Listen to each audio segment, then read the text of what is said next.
confiance car on leur avait maintes fois répété. La culture, c'est ce qui reste quand on a tout oublié. Et pour ce qui est d'oublier, alors là, ils étaient doués.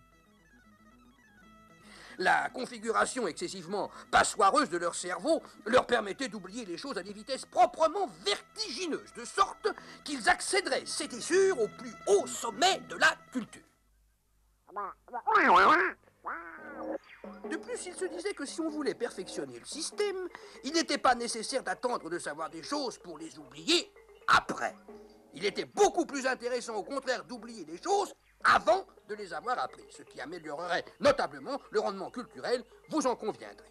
Ce qu'il fallait d'abord, c'était donc apprendre à ne pas apprendre. Ce qu'il fallait ensuite, c'était oublier au plus vite et incontinent les choses que par mégarde, ils auraient pu avoir apprises.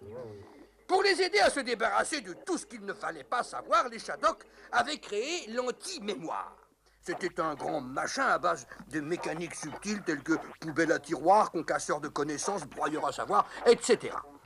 On le promenait de chaumière en chaumière et il récupérait tout ce que les Shadocks, pour leur hygiène culturelle, étaient obligés d'oublier. Quand par maladresse, paresse ou inadvertance, le Shadok, dans un moment d'oubli en quelque sorte, se souvenait de quelque chose, l'anti-mémoire appliquait Dardar. Il lui disait « Je veux pas le savoir !» Et l'anti-mémoire jetait ça dans ce tiroir.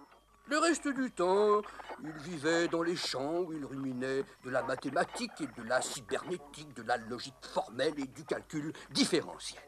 La civilisation Shadok, grâce à ses soins, allait bon train. L'anti-mémoire grandissait en âge et en vigueur. Ce n'est que beaucoup plus tard qu'il prit le nom d'ordinateur.